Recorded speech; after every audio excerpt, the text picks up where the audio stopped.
Hello dear students, good evening to all. आज एक class start करते हैं आर्टिकल्स की।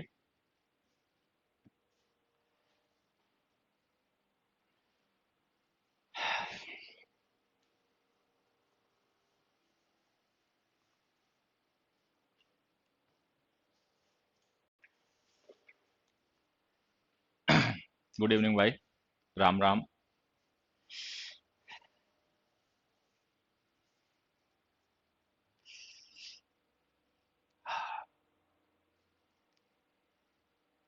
राम राम बच्चे।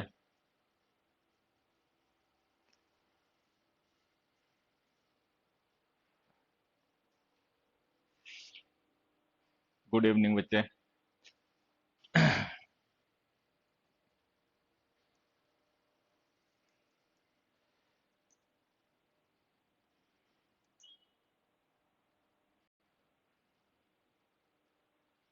Ram Ram.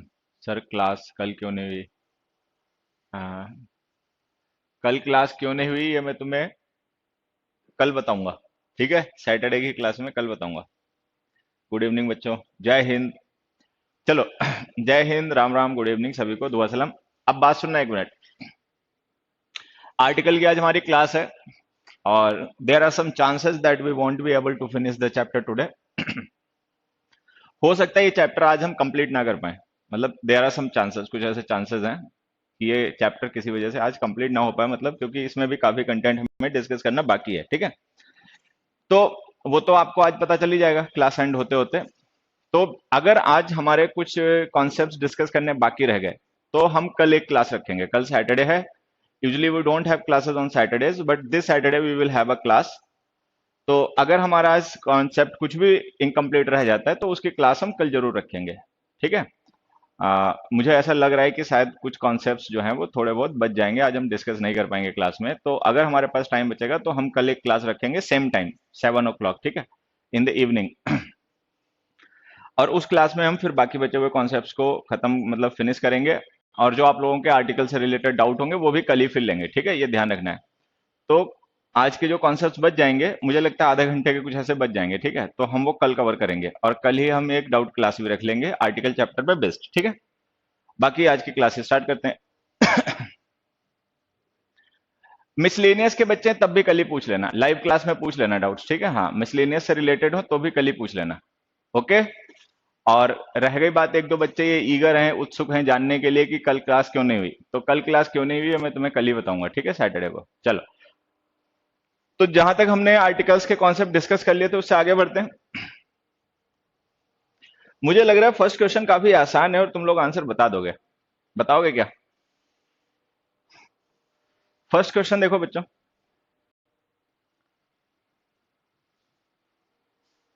Best way to give advice to children is to find out what they need.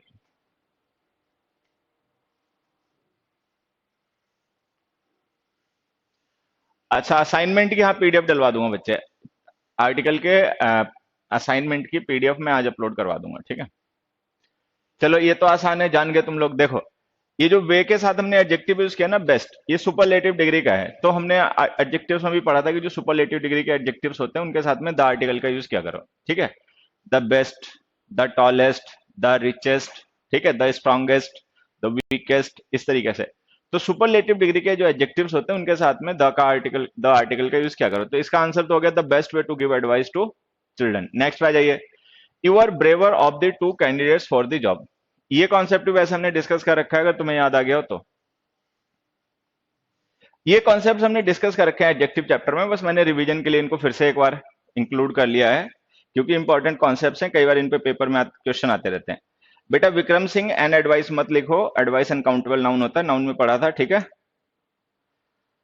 अलंकार त्यागी बता रहे हैं द चिल्ड्रन लिखो, बेटा द चिल्ड्रन भी मत लिखो, क्योंकि ये किन्हीं पर्टिकुलर चिल्ड्रन को एडवाइस देने के तरीके की बात नहीं हो रही है, ये चिल्ड्रन इन जनरल, बच्चे जो होते हैं इन जनरल सेंस, अगर उनको एडवाइस देनी हो तो मतलब एडवाइस देने के लिए हमें ये पता होना चाहिए कि उनकी किस चीज की जरूरत है। ठीक है, तो ये चिल्ड्रन ठीक लिखा, द चिल्ड्रन मत लिखो, द चिल्ड्रन लिख दोगे तो स्पेसिफिक चिल्ड्रन की बात होने लग जाएगी। ठीक है, एडवाइस का एन भी मत लिखो, एडवाइस अनकाउंटेबल नाउन होता है। ठीक है, बेस्ट सुपरलेटिव डिग्री इसके बाद में द आर्टिकल लिखो। सेकंड में आ जाते हैं। अब देखो, एक मैं छोटा सा यूज तुम्हें पढ़ाता हूँ, बताता हूँ। हमने एडजेक्टिव में पढ़ा था कि जब हम कंपेरेटिव डिग्रीज का सिलेक्शन के लिए यूज करते हैं, मतलब हमारे पास जब दो ऑप्शन होते हैं और दो में से किसी एक को हम पिक कर रहे होते हैं, चूज कर रहे होते हैं, चॉइस कर रहे होते हैं, ठीक है, तो हम वहां पे क्या करते हैं, कंपेरेटिव डिग्री से द आर्टिकल लिखते हैं। अब जैसे ये समझना, हमने लिखा you are braver of the two candidates, तो ऑफ हमने प्रिपोजिशन क्या पढ़ी थी कि ऑफ प्रिपोजिशन का यूज हम करते हैं पार्ट और टोटल को रिलेट करने के लिए, ठीक।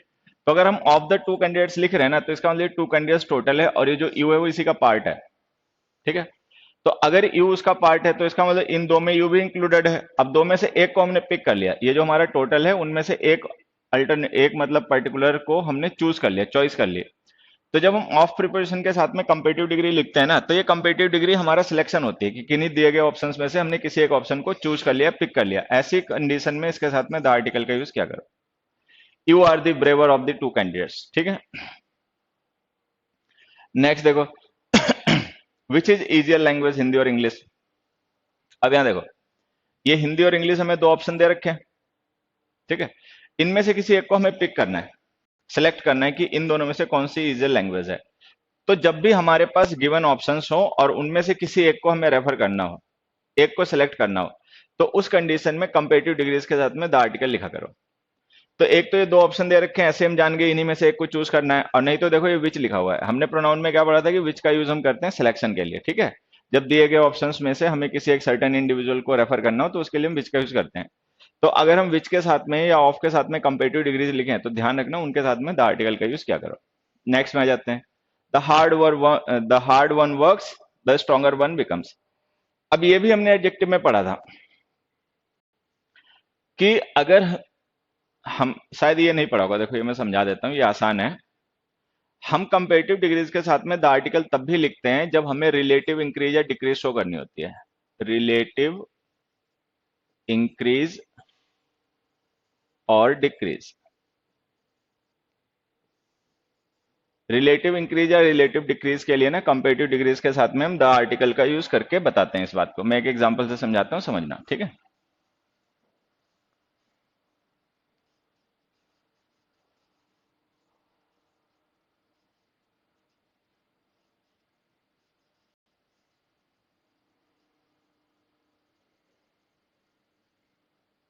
देखो,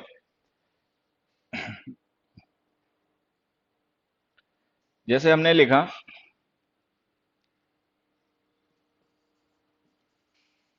the more he earns, the more he spends, ठीक है। एक सेंटेंस हो गया। दूसरा सेंटेंस हमने लिखा, एक मिनट यहां लिखता हूं,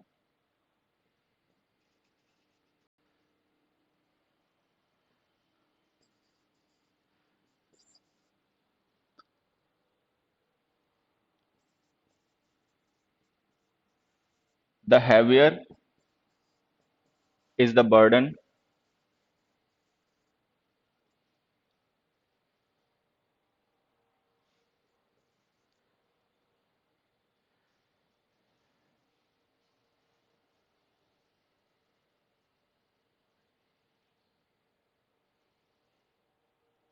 एक मिनट, इसकी तो जरूरत नहीं, तो कुछ गलत लिख गया एग्जाम्पल, एक मिनट रुकना। ये तो जो इस तरीके का मैं लिखना चाह रहा हूं वैसे ही बनेगा नहीं।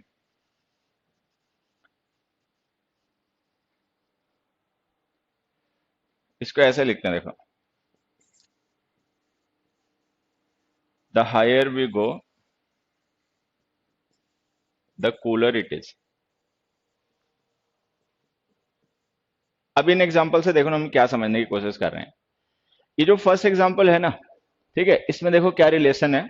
हम कह रहे हैं the more he earns the more he spends, ये इस पर्सन की इनकम बढ़ गई और उसी के प्रोपोर्शनल इसके खर्चे बढ़ गए। तो यहाँ पे जो इसके खर्चे है ना वो प्रोपोर्शनल टू इनकम है, डायरेक्टली प्रोपोर्शनल टू इनकम। चलो इसमें देखो क्या है, इस एग्जांपल में देखो क्या है, हमने कहा था हायर वी गो कि जितना हम ऊपर जाएंगे अल्टीट्यूड बढ़ेगा, टेम्परेचर उतना कम हो जाएगा। तो टेम्परेचर में जो डिक्रीज हो रही है ना, that is relative to the increase in altitude. तो ये इनवर्सली प्रोपोर्शनल रिलेशन है, ये डायरेक्टली प्रोपोर्शनल रिलेशन है।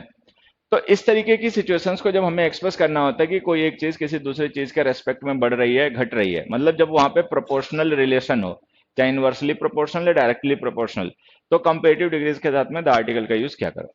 ठीक है, तो ये जो कंपेरेटिव डिग्री है, इसके साथ जो हमने द आर्टिकल यूज किया वो इसी स्ट्रक्चर के लिए यूज किया गया, रिलेटिव इंक्रीज या रिलेटिव डिक्रीज। अब यही देखो हमने लिखा the hard one works the stronger one becomes, कि कोई पर्सन जितनी मेहनत करेगा उतना ज्यादा स्ट्रांग हो जाएगा, मतलब उसके स्ट्रांग बनने की जो क्वालिटी है वो उसके हार्ड वर्क पर डिपेंड करेगी। तो इस तरीके की सिचुएशंस में जहां पर कोई रिलेटिव इंक्रीज या डिक्रीज हो, वहां पर कंपेरेटिव डिग्रीज के साथ में द आर्टिकल का यूज क्या करो। फिफ्थ एग्जांपल देखो, the healthier you are so happier you are. अब हमने यहाँ पे क्या कि कंपेरेटिव डिग्री तो लिखी, लेकिन द का यूज नहीं किया, सो का यूज किया, तो ये सो हटा के द लिख दो। तो अगर हम कंपेरेटिव डिग्रीज का use, the more study the more confusion, same logic यही होता है। ठीक है, हाँ। तो अगर हमें compare, no study no confusion, बिल्कुल सही बात बच्चे।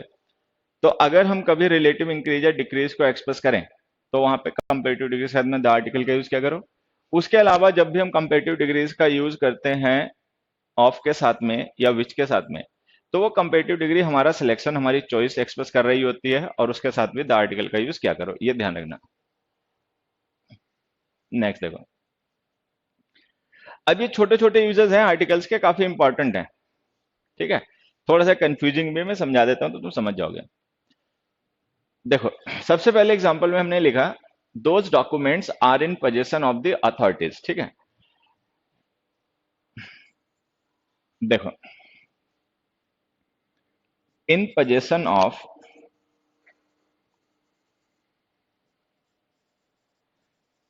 ठीक है, और इन द पोजेशन ऑफ,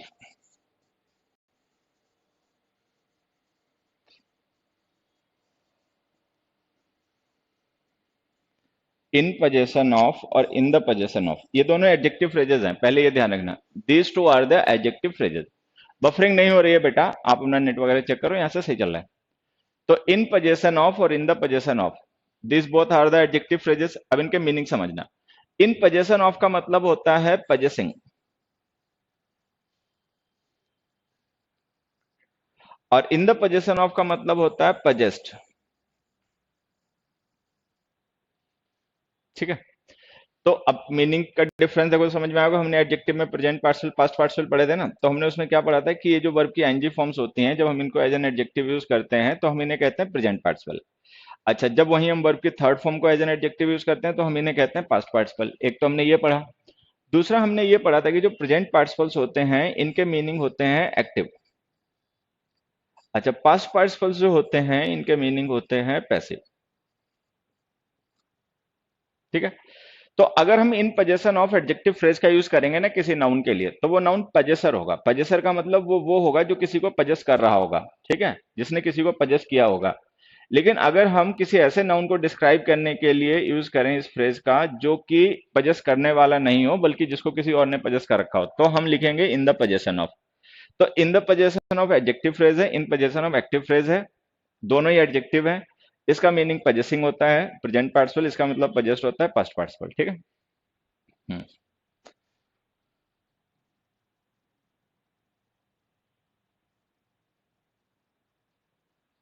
ठीक है, खैर। अब यहां पे देखो समझना, ये जो हमने लिखा ना दिस डॉक्यूमेंट्स आर, ये आर लिंकिंग वर्ब है। अगर हम लिंकिंग वर्ब के बाद में इस एडजेक्टिव फ्रेज का यूज कर रहे हैं तो इसका मतलब ये लिंक, ये कॉम्प्लीमेंट है। हमें पता है कॉम्प्लीमेंट सब्जेक्ट को डिस्क्राइब करते हैं, सब्जेक्ट यहाँ पे डॉक्यूमेंट्स है। तो इसका मतलब ये जो हम फ्रेज यूज कर रहे हैं ना इन पोजेशन ऑफ, ये इन पोजेशन ऑफ फ्रेज रेफर कर रही है डॉक्यूमेंट्स को। अब हमें पता है कि डॉक्यूमेंट्स पजेस नहीं करते किसी को, उनको किसी ने पजेस कर रखा होता है। तो ये जो हमने फ्रेज लिखी ना, ये हमने गलत लिख दी, क्योंकि डॉक्यूमेंट्स जो है वो पजेस करने वाले नहीं है, उनको पजेस किया जाता है। तो हमें पैसे मीनिंग चाहिए, पैसे मीनिंग चाहिए, तो यहाँ पे द लिख दो।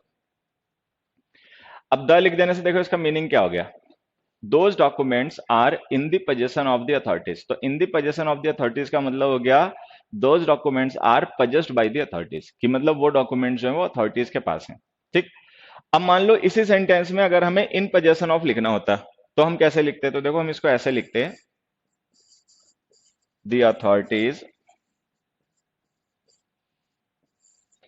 Are in possession of those documents.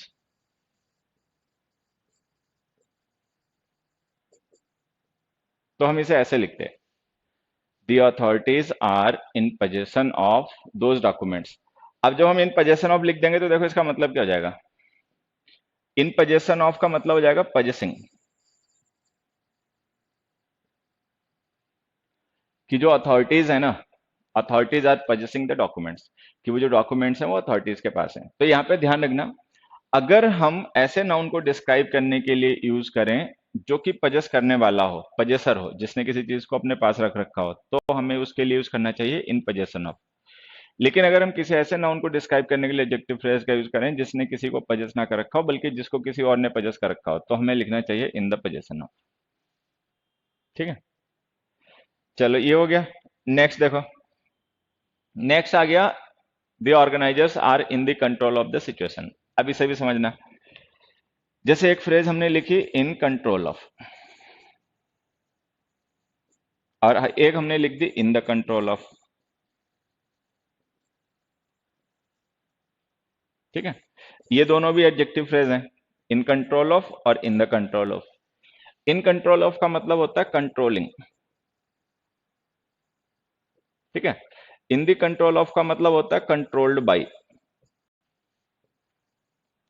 ध्यान से देखोगे तो जान जाओगे ये वैसे डिफरेंस है जैसा इन पोजेशन ऑफ और इन द पोजेशन ऑफ में था। अब देखो, इन कंट्रोल ऑफ का मतलब है पोजेसिंग, पोजेसिंग है प्रेजेंट पार्टिसिपल, प्रेजेंट पार्टिसिपल का मतलब active meaning. In the control of जो है उसका मतलब है controlled by, past participle, past participle का मतलब पैसिव मीनिंग। तो अगर हमें किसी ऐसे नाउन को डिस्क्राइब कर रखा हो जिसने कंट्रोल कर रखा हो किसी को, तो हमें यूज करना पड़ेगा इन कंट्रोल ऑफ। लेकिन अगर हमें किसी ऐसे नाउन को डिस्क्राइब करना हो जिसको किसी और ने कंट्रोल कर रखा हो, तो हमें यूज करना पड़ेगा इन द कंट्रोल ऑफ। ठीक है, अब यहाँ पे देखो हमारा जो सब्जेक्ट है ना वो है ऑर्गेनाइजर्स। अब हमें पता है ऑर्गेनाइजर्स जो हैं उनको कोई कंट्रोल नहीं करेगा, ऑर्गेनाइजर्स ने सिचुएशन को कंट्रोल कर रखा होगा।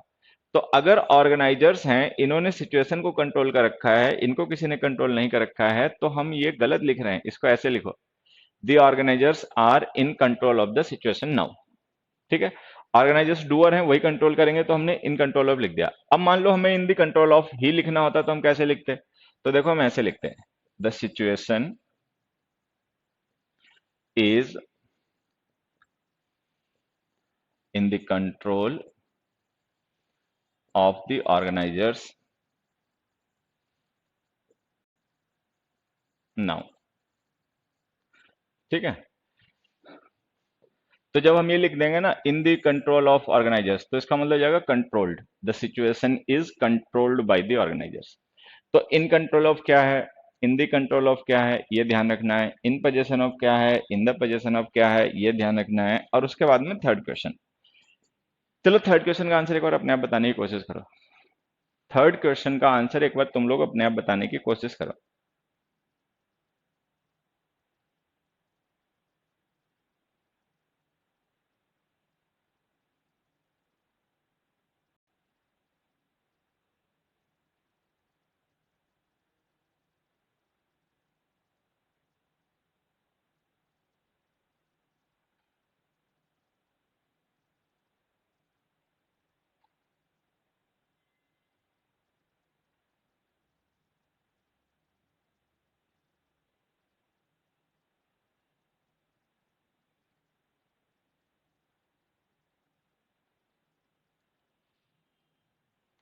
ठीक है, चलो in front of, in the front of, बढ़िया, बहुत अच्छी बात है। देखो एक दो छोटी छोटी बातें तुम्हें और बताता हूँ, समझना। जैसे हमने फ्रेज लिखी इन फ्रंट ऑफ,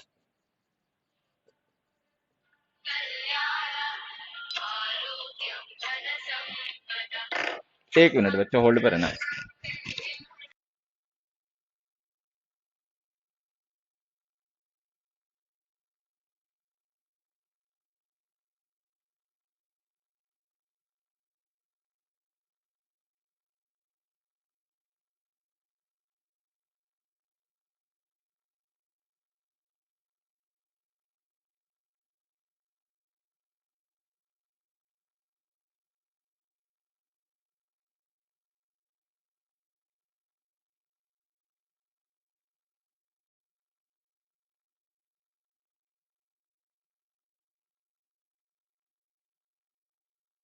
ये मैं आपको बता रहा था, तो मैं आपको बता रहा था इन फ्रंट ऑफ एक फ्रेज हो गई और इन द फ्रंट ऑफ एक दूसरी फ्रेज हो गई। ठीक है, दो फ्रेज हो गई। इनके मीनिंग देखो। इन द फ्रंट ऑफ का मतलब होता है इनसाइड, और इन फ्रंट ऑफ का मतलब होता है अहेड। ठीक है, अब एक तो ये मीनिंग क्या होता है ऐसे ध्यान रख सकते हो, दूसरा मैं ना तुम्हें इसे डेमो से समझा देता हूं, देखो ऐसे समझना। सपोज ये एक कार है, ठीक है, ये एक कार है। ये कार का हमें पता है कार में सीटिंग दो कंपार्टमेंट में होती है, एक फ्रंट जहां पे ड्राइवर बैठता है और एक बैक जहां पे पैसेंजर बैठता है। ठीक है, ये कार का फ्रंट है, ये बोनट है। ठीक है, ये कार का ट्रंक है। ठीक है, अब देखो हमें पता है कि कार में दो सिटिंग कंपार्टमेंट होते हैं, एक कार के फ्रंट में और एक कार के बैक में। अब मान लो कोई ऐसा पर्सन है जो कार के इस पार्ट में बैठा हुआ है, तो उसको डिस्क्राइब करने के लिए हम फ्रेज यूज करेंगे इन दी फ्रंट ऑफ। ठीक है, और कोई पर्सन कार के बैक पार्ट में यहां पे बैठा हुआ है, बैक सीट होती है ना पैसेंजर की, तो हम उसके लिए यूज करेंगे इन द बैक ऑफ। तो जिस तरीके से इन द फ्रंट ऑफ का मतलब इनसाइड होता है, उसी तरीके से इन द बैक ऑफ का मतलब इनसाइड होता है। मान लो कोई चीज है, उसके फ्रंट पार्ट में कोई चीज सिचुएटेड है, उसे रेफर करना है तो इन द फ्रंट ऑफ, उसके बैक पार्ट में कोई चीज सिचुएटेड है, उसे रेफर करना है तो इन द बैक ऑफ। तो ये तो हो गया इन the front of, in the back of. अब मैं समझाता हूँ कि इन फ्रंट ऑफ क्या होता है। अब मान लो जो पर्सन है, इसी के सामने कोई दूसरी कार है या इसी के सामने कोई दूसरा पर्सन है। ठीक है, ऐसे। तो ये जो पर्सन है ना कार के सामने अहेड, इसको डिस्क्राइब करने के लिए हम यूज करेंगे इन फ्रंट ऑफ। तो हम कहेंगे the man is in front of the car. ठीक है, तो ये जो मैन है ये इन फ्रंट ऑफ हो गया। अब मान लेते हैं ये जो मैन है और ये कार है ऐसे हैं, तो ये मैन हो गया इन फ्रंट ऑफ और कार हो गई इन बैक ऑफ। तो इन बैक ऑफ का मतलब होता है बिहाइंड, इन फ्रंट ऑफ का मतलब होता है अहेड। ठीक है, हाँ। इन आवाज आ रही बच्चे, आवाज आ रही है, वो बीच में मैंने माइक थोड़ी देर के लिए बंद कर दिया था, असल में एक फोन आ गया था ना, तो मैंने वॉइस उसको म्यूट कर दिया था। चलो, तो इन फ्रंट ऑफ का मतलब हो गया अहेड और इन बैक ऑफ का मतलब हो गया बिहाइंड। ठीक है, और in the back of, in the front of का मतलब हो गया इनसाइड। जब ये मीनिंग्स तुम्हें समझ में आ जाए तो अपने क्वेश्चन पे आना। हमने लिखा the actress was sparkling and versatile in the front of the camera. अब हमें पता है कि जो एक्ट्रेस है वो कैमरे के अंदर तो चली नहीं जाएगी, कैमरे को सामने फेस करेगी, तो ये द हटा दो, सिंपली ऐसे लिखो in front of the camera. The actress was sparkling and versatile in front of the camera. In front of the camera का अहेड मतलब कैमरा है और कैमरे के आगे वो है, अपना शूटिंग हो रही है। ठीक है, इस तरीके से। चलो एक एग्जांपल और लिखता हूं, सही करना। इसमें तो लिख दो इन द फ्रंट ऑफ। एक मिनट, दा तो लिखा ही हुआ था, हटा दो। अब एक मैं दूसरा एग्जांपल लिख देता हूं तुम्हारे लिए। दूसरा एग्जांपल हमने लिखा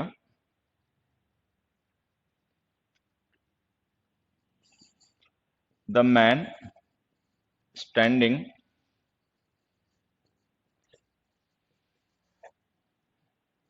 in the front of me was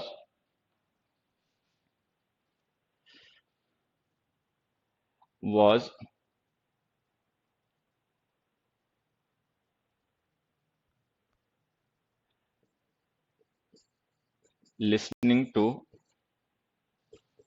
music on his phone। ठीक है, जैसे हमने ये लिखा,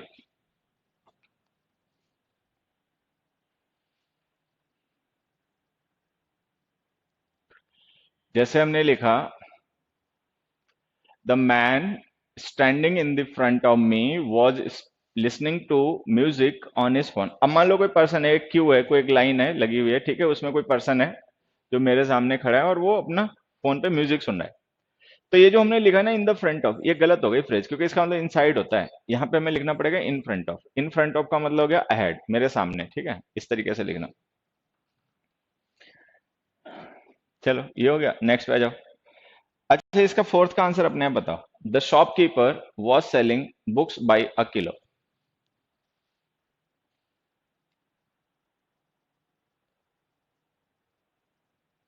the shopkeeper was selling books by a kilo.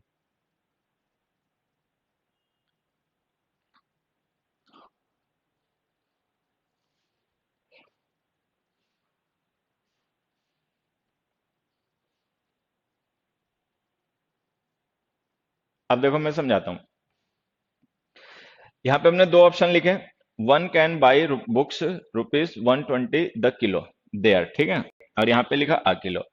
अब देखो ये किलो मेजरमेंट यूनिट है, हमने यहाँ भी लिखी और यहाँ भी लिखी, लेकिन दोनों जगह इसका जो यूज हम सेंटेंस में कर रहे हैं ना वो पर्पस डिफरेंट है। यहाँ पे हम किलो का यूज कर रहे हैं एज अ मेजरमेंट यूनिट, ये बताने के लिए कि किसी चीज को सेल या परचेज किया जा रहा है किस यूनिट को मीन्स बनाकर, मतलब किस यूनिट का यूज किया जा रहा है उस चीज को बेचने खरीदने के लिए। तो जब भी हम किसी यूनिट ऑफ मेजरमेंट को रेफर करते हैं ना तो उसके साथ में लिखा करो the kilo, the metre, the dozen, the litre. लेकिन यहाँ पे जो हमने लिखा ना रुपीज 120 द किलो, ये मेजरमेंट यूनिट नहीं है, ये एक्चुअल में रेट है। किसी चीज को बेचने खरीदने का रेट क्या है, किस मीन्स का यूज करके उसको मेजर किया जा रहा है वो हो गया ये, किस रेट में उसको बेचा खरीदा जा रहा है वो हो गया ये। तो जब हम किसी चीज के रेट को रेफर करते हैं ना तो वहां पे आर्टिकल लिखा करो ए, और ये जो ए आर्टिकल हम रेट के लिए यूज करते हैं ना इसका मतलब होता है एवरी। पर भी बोल सकते हो उसको, वैसे पर भी बोल सकते हैं, ठीक है। तो हम इसको ऐसे लिखेंगे, one can buy books rupees 120 a kilo there. A kilo का मतलब एवरी किलो, कि मतलब आपको 1 किलो खरीदनी है तो 120 दो, और 1 किलो खरीदनी है तो और 120 दो, और खरीदनी तो और दो, ठीक है। तो जो ए एन आर्टिकल हम यहाँ पे लिखते हैं ना रेट के लिए, इनका मतलब पर हो जाता है 120 रुपीज 120 पर किलो, ठीक है। तो ये ध्यान रखना मेजरमेंट यूनिट्स के लिए द का यूज क्या करो, लेकिन अगर हम मेजरमेंट यूनिट्स का यूज करें रेट को रेफर करने के लिए, ठीक है, तो फिर वहां पे ए आर्टिकल लिखा करो, और जब हम रेट के लिए ए आर्टिकल का यूज करते हैं तो इसका मतलब हो जाता है एवरी।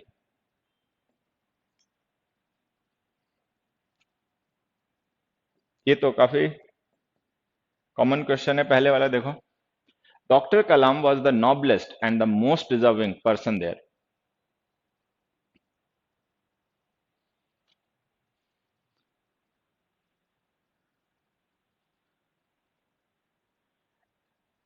एक चीज बताना, ये जो सिक्स्थ क्वेश्चन हमने लिख रखा है ये तुम लोगों को दिखाई पड़ रहा है क्या, देखो तो। सिक्स्थ क्वेश्चन जो है, दिख तो रहा होगा शायद, एक मुझे कमेंट करके एक बात बताओ तुम लोग, ये जो सिक्स्थ क्वेश्चन है इस स्लाइड का, क्या वो दिख रहा है बेटा? जो सिक्स्थ क्वेश्चन है इस स्लाइड का, क्या वो दिख रहा है? दिख रहा है, हाँ मुझे तो दिख रहा है। दिख रहा है, चलो बढ़िया। देखो अब मैं बताता हूं, इसको समझना। यहां पर हमने एक नॉबलेस्ट एडजेक्टिव लिखा सुपरलेटिव डिग्री में, ठीक है। यहां पर हमने मोस्ट डिजर्विंग लिखा एडजेक्टिव, ये भी सुपरलेटिव डिग्री में।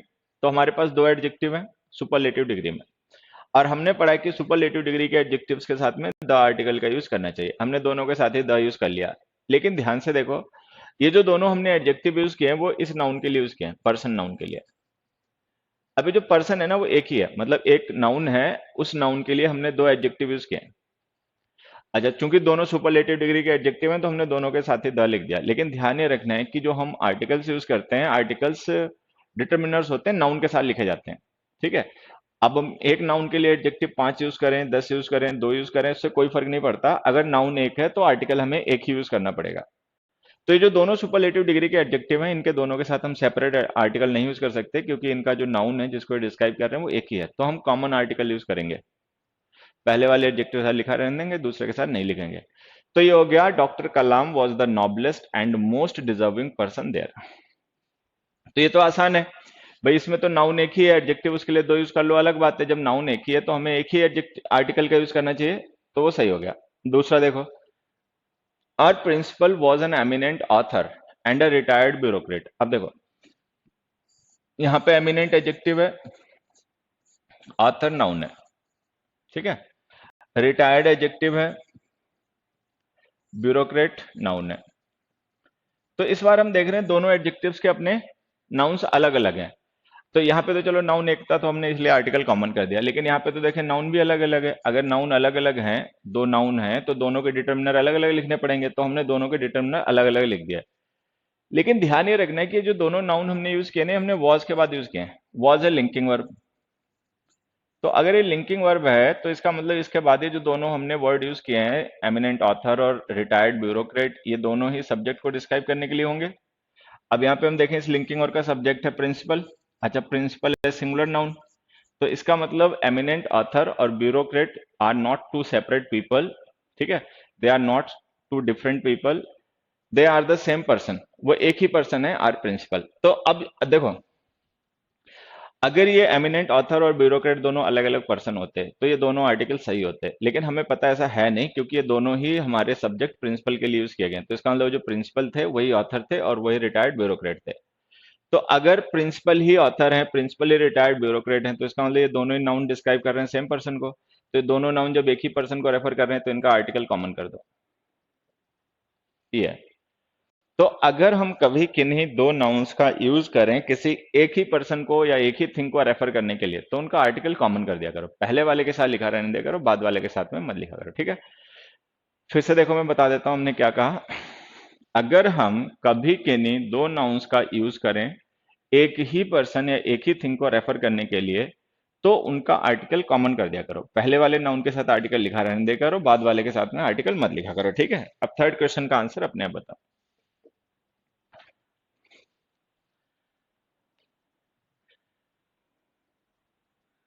थर्ड क्वेश्चन का आंसर बच्चे अपने आप बताओ।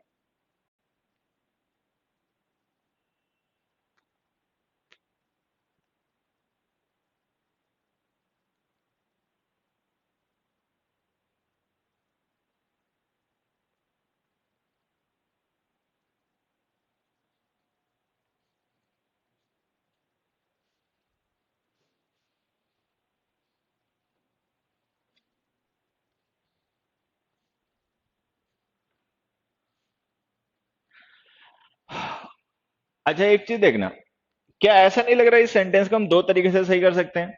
अगर हम चाहें तो यहाँ पे जो वर्ब हमने हैव गॉन लिखी है इसको हैज गॉन लिख दें तो भी सही हो जाएगा, और चाहें तो हम इस सब्जेक्ट को द प्लूरल कर दें, the director and produce the producer लिख के। देखो, इसे समझना, ध्यान से सुनना, ठीक है। अब तुम में से ज्यादातर हिले हुए हो, ज्यादातर के आंसर गलत हैं, ठीक है। ये जो हमने the director and the producer लिखा है, तो डायरेक्टर और प्रोड्यूसर दो नाउन है और हमने आर्टिकल कॉमन करके लिख रखा है। तो अगर हम कॉमन करके आर्टिकल लिख रहे हैं तो इसका मतलब हमें यह मानना पड़ेगा कि ये पर्सन एक ही है, मतलब जो पर्सन डायरेक्टर है वही पर्सन प्रोड्यूसर है। तो इसका मतलब ये सब्जेक्ट हमारा सिंगुलर हो गया। अच्छा, फिर अगर वो सब्जेक्ट सिंगुलर हो गया तो वर्ब जो हमने हैव गॉन लिखी है गलत हो जाएगी, इसको हमें लिखना पड़ेगा हैज गॉन। सिंगुलर सब्जेक्ट है तो सिंगुलर वर्ब लिखनी पड़ेगी। अब मान लो हम यहाँ पर हैव गॉन की जगह हैज गॉन कर दें तो सही हो जाएगा। या जो हमने वर्ब लिखी हैव गॉन, ये प्लूरल है, अगर ये प्लूरल है, ठीक है, तो सब्जेक्ट प्लूरल होना चाहिए। और अगर ये सब्जेक्ट प्लूरल है तो ये दोनों अलग अलग पर्सन होंगे, अगर ये दोनों अलग अलग पर्सन होंगे तो इनके साथ में द आर्टिकल का यूज करना चाहिए, द प्रोड्यूसर। अब हमें ये समझना है कि सिचुएशन क्या होगी, मतलब प्रोड्यूसर डायरेक्टर एक ही पर्सन होगा, ठीक है, तब तो हम हैज कर दें, या प्रोड्यूसर डायरेक्टर अलग अलग पर्सन होंगे तब तो हम द प्रोड्यूसर कर दें। अब मैं हमेशा कहता हूं कि ये जो सेंटेंसेस होते हैं ना, ये ऑब्जेक्टिव जनरल इंग्लिश होती है, मतलब इसमें रियल कॉन्टेक्स्ट क्या है वो हमें पता नहीं होता है। बस हमें ये समझना होता है कि हाँ भाई, जो गिवन कॉन्टेक्स्ट है क्या ये लॉजिकल है, ठीक है, क्या ये मतलब पॉसिबल सिचुएशन है। तो हमें पता पॉसिबिलिटी दोनों ही है, एक्टर प्रोड्यूसर अलग अलग भी होते हैं, एक्टर प्रोड्यूसर एक भी होते हैं। तो जब ऐसा हो सकता है कि हम दोनों तरीके से सेंटेंस को सही कर सकते हैं, हम हैज करके सही कर दें तो भी सही है, द प्रोड्यूसर लिख के सही कर दें तो भी सही है। तो मैंने पहले कई बार तुम लोगों को बताया होगा कि जब कभी ऐसा लगे कि हम एक सेंटेंस को दो डिफरेंट तरीकों से सही कर सकते हैं तो हमेशा बाद वाला तरीका यूज किया करो, ठीक है। एक बात हमेशा दिमाग में रखना, अगर हम कभी किसी सेंटेंस को, अब मेरी बात सुनो, कमेंट करना बंद करो। अगर हम कभी किसी सेंटेंस को दो डिफरेंट तरीकों से सही कर सकें और दोनों ही तरीके से जब हम करेक्शन करेंगे तो हमारा सेंटेंस लॉजिकल हो, उसमें कुछ इलॉजिकल एंड ना हो जाए, तो आप हमेशा बाद वाला करेक्शन किया करो। एक बात ही हमेशा ध्यान रखना। दूसरी बात क्या ध्यान रखना, अगर कभी ऐसा लगे कि सब्जेक्ट और वर्ब में से किसी भी एक को चेंज करके हम सेंटेंस को सही कर सकते हैं तो हमेशा वर्ब को चेंज किया करो, ठीक है। क्योंकि सब्जेक्ट वर्ब के अकॉर्डिंग यूज नहीं होता, वर्ब सब्जेक्ट के अकॉर्डिंग यूज होती है। तो जब सब्जेक्ट सिंगुलर है तो वर्ब सिंगुलर कर दो, तो इसका आंसर ये है। अपनी खोपड़ी यूज क्या करो, मान लो मैंने लिख दिया यू इज वेरी हैप्पी, ठीक है, और मैंने लिख दिया ही आर वेरी हैप्पी। अब इन दोनों सेंटेंसेस में हम देखें तो जो सब्जेक्ट है और वर्ब है ये गलत यूज हो रहे हैं। ठीक है, भाई ही सब्जेक्ट सिंगुलर है तो हमें इज लिखना चाहिए, यू प्लूरल है तो हमें आर लिखना चाहिए, या फिर अगर वर्ब हमारी इज सिंगुलर है तो हमें यू लिखना नहीं चाहिए, ही शी इट कुछ लिखना चाहिए। अगर हमने यहाँ पे आर लिख रखा है तो हमें यहाँ पे ही नहीं लिखना चाहिए, यू दे ऐसे कुछ लिखना चाहिए, वी लिखना चाहिए। तो मैं हमेशा कहता हूँ कि सब्जेक्ट के अकॉर्डिंग वर्ब को चेंज किया करो। ठीक है, वर्ब के अकॉर्डिंग सब्जेक्ट नहीं चेंज किए जाते। तो अगर ये लगे ना कि जो हमने सब्जेक्ट लिख रखा है वो सही है, ठीक है, तो सब्जेक्ट को सही मान के वर्ब को चेंज किया करो। ठीक है, ये हमेशा ध्यान रखना। verbs are used according to the subjects are not used according to the verb। Okay, चलो अब इसका आंसर बताओ फोर्थ का। फोर्थ क्वेश्चन का आंसर बताओ बच्चों।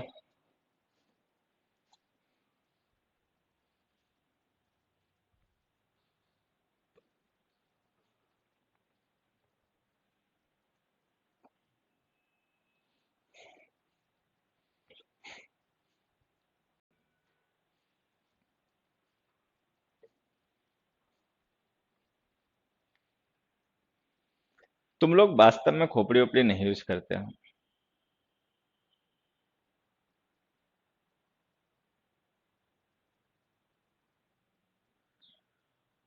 हरि ओम प्रभु।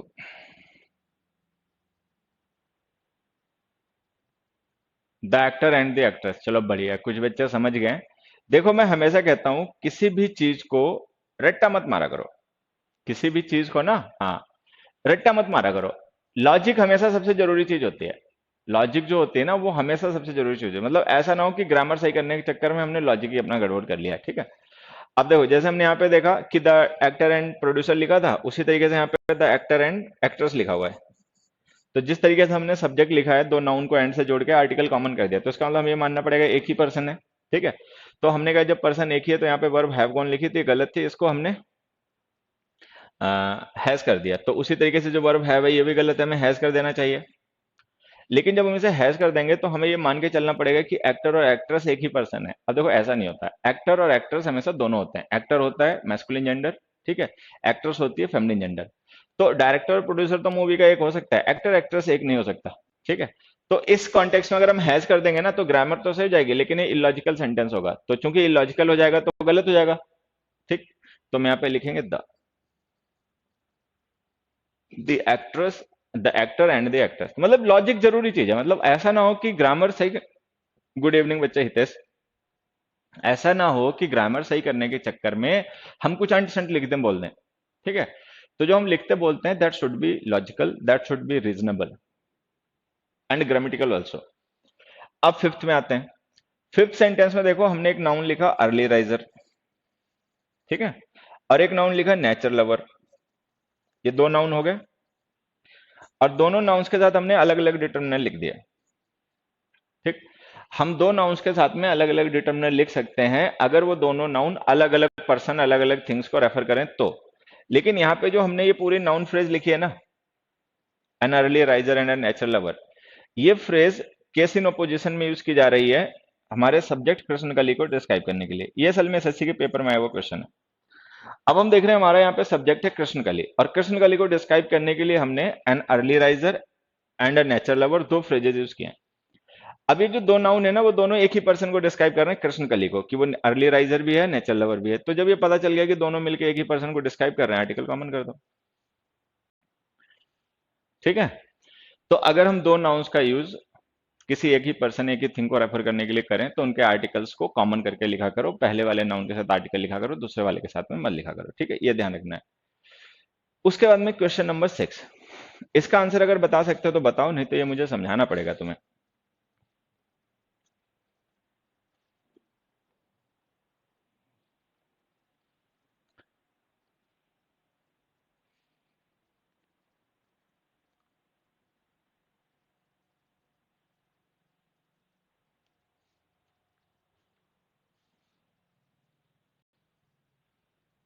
अभी कराऊं डेली वॉक?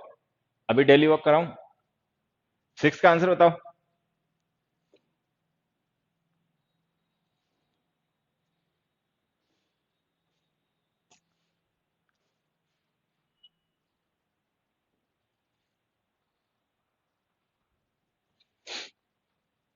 चलो इसको छोड़ो बच्चों, इसको मैं समझाता हूँ, असल में थोड़ा सा तुम्हें समझाना पड़ेगा, यहां से देखो समझना। द मैन, या छोड़ो द मैन, देखो they gave the man the book, ठीक है। दे मेड द मैन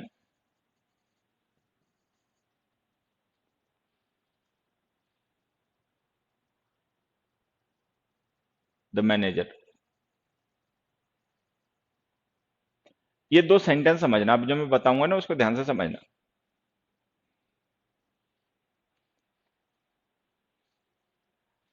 मैं स्मार्ट हूं, बढ़िया।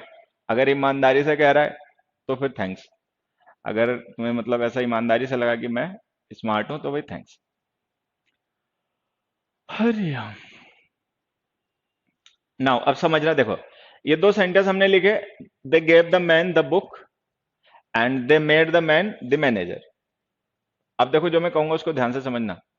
द मैन जो है और द बुक जो है ये दोनों ऑब्जेक्ट हैं, ठीक है। द मैन जो है ये है हुम का रिप्लाई, ठीक है, पर्सन। द बुक जो है ये है व्हाट का रिप्लाई, थिंग।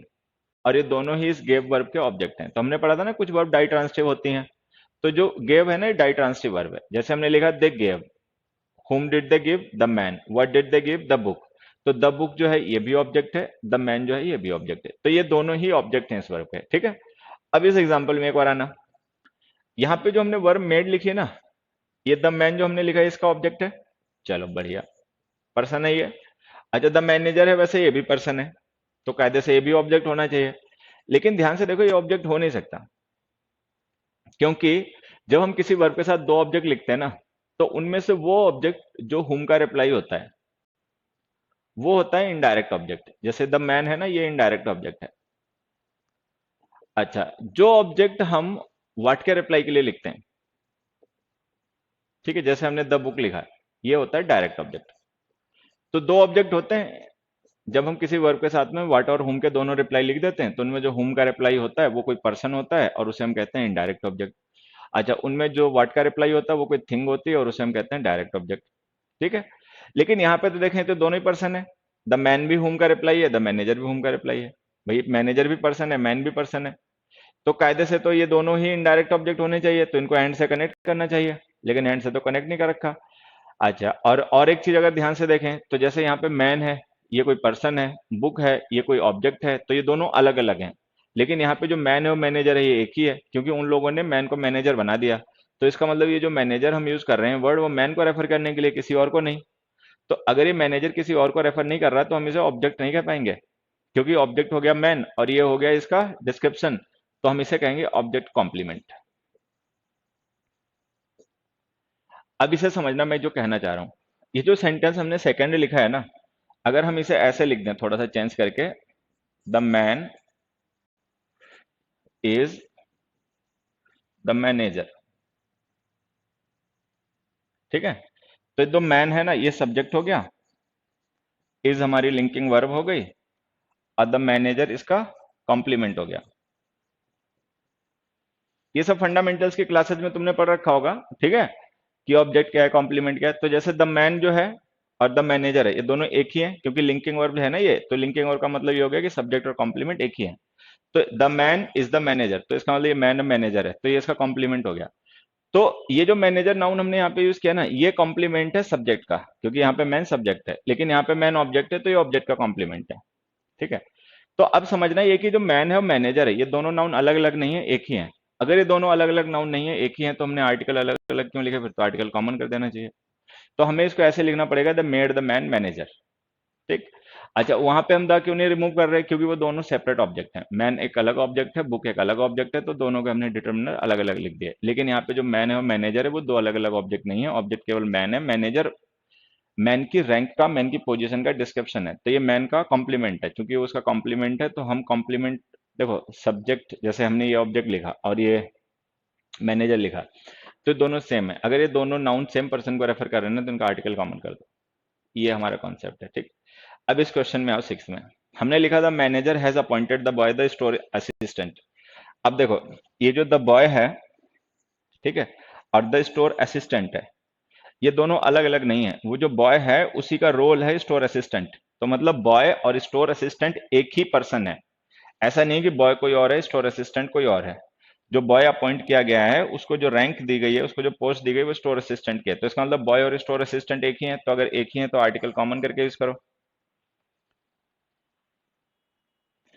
तो ये हो जाएगा appointed the boy store assistant, ठीक है। तो जब हम कभी दो नाउन्स को एक साथ में पुट करते हैं तो अगर वो दोनों नाउन जो है वो एक ही पर्सन एक ही थिंग को रेफर कर रहे हो तो उनका आर्टिकल कॉमन कर लिया करो, ये कॉन्सेप्ट है, ठीक है।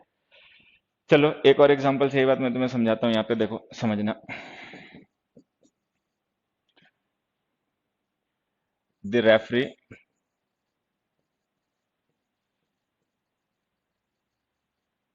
Declared the wrestler the winner, ठीक है। दूसरा,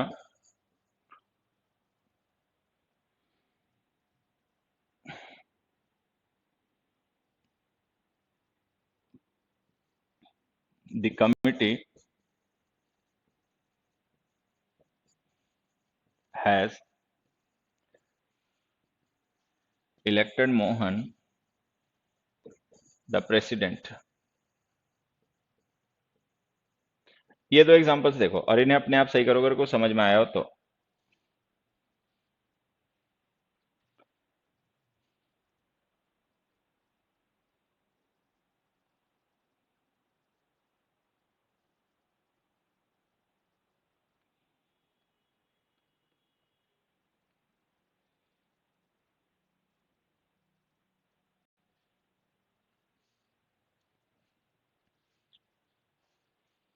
कॉमा नहीं लगा सकते बेटा, ये पॉजिटिव केस नहीं है, ये पॉजिटिव केस नहीं है, कॉम्प्लीमेंट है।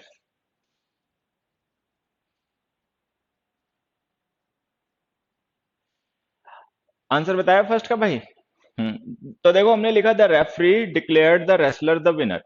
तो ये जो रेसलर है ना इसी को विनर डिक्लेयर किया गया, तो इसका मतलब विनर और रेसलर दो अलग अलग पर्सन नहीं है, एक ही पर्सन है रेसलर, उसी को विनर डिक्लेयर कर दिया गया, तो आर्टिकल कॉमन, ठीक है। फिर हमने लिखा the committee has elected Mohan the president. अब ये जो मोहन है वो प्रेसिडेंट है, ये भी दो अलग अलग पर्सन नहीं है, मोहन को ही प्रेसिडेंट पोस्ट दे दी गई, तो इसका मतलब मोहन और प्रेसिडेंट एक ही है, तो आर्टिकल कॉमन हो गया। तो ये अपना ध्यान रखना, देखो जैसे डिक्लेयर है, अपॉइंटेड है, ठीक है, नॉमिनेटेड है,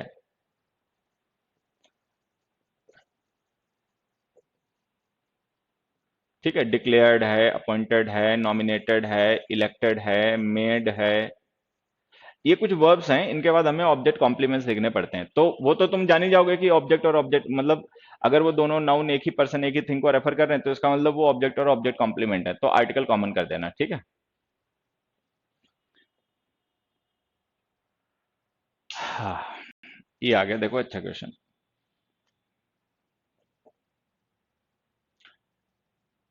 फर्स्ट क्वेश्चन देखो और एक बार आंसर बताने की कोशिश करो, फिर मैं तुम्हें कुछ समझाता हूँ एक कॉन्सेप्ट, उसको ध्यान से समझना।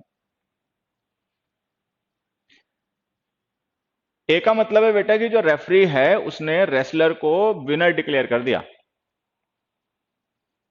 रेफरी होता वही डिक्लेयर करता है ना कौन जीता कौन हारा।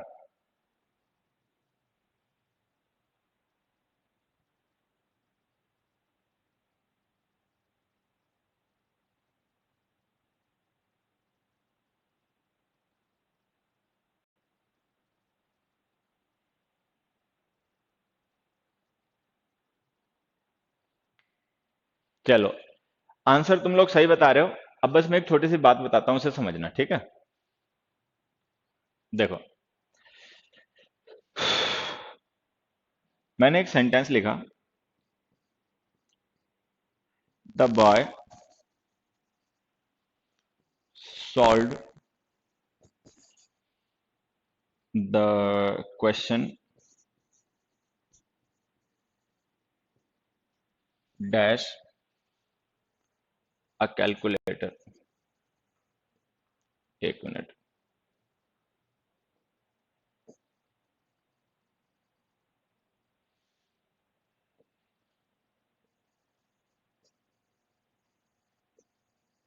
ठीक है, the boy solve the question dash a calculator. ठीक, दूसरा मैंने लिखा the boy solve the question dash using a calculator. अब जैसे हमने एक क्वेश्चन लिखा the boy solve the question, ठीक है, dash a calculator dash using a calculator. अब यहाँ पे एक चीज ध्यान से समझना, जो मैं बोलूंगा उसको ध्यान से सुनना समझना। ये जो हमने लिखी है पूरी फ्रेज, चाहे हम लिखें डैश अ कैलकुलेटर चाहे डैश यूजिंग अ कैलकुलेटर, ये जो फ्रेज है ना, ये हाउ का रिप्लाई है। और इससे हमें ये पता चलेगा कि जो उस बॉय ने क्वेश्चन सॉल्व करने का काम किया वो कैसे किया, हाउ, हाउ का रिप्लाई है। अब यहाँ पे डिफरेंस क्या मैं चाहता हूं तुमसे, तुम समझो।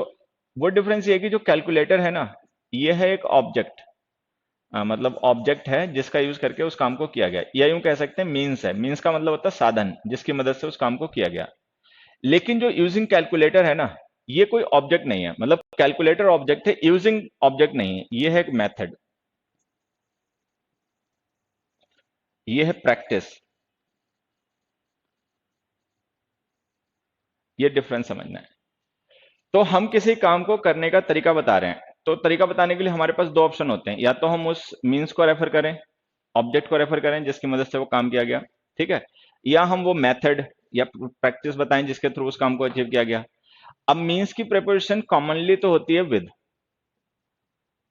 विद कैलकुलेटर, लेकिन जो मेथड या प्रैक्टिस होती है उसकी प्रिपरेशन होती है बाई।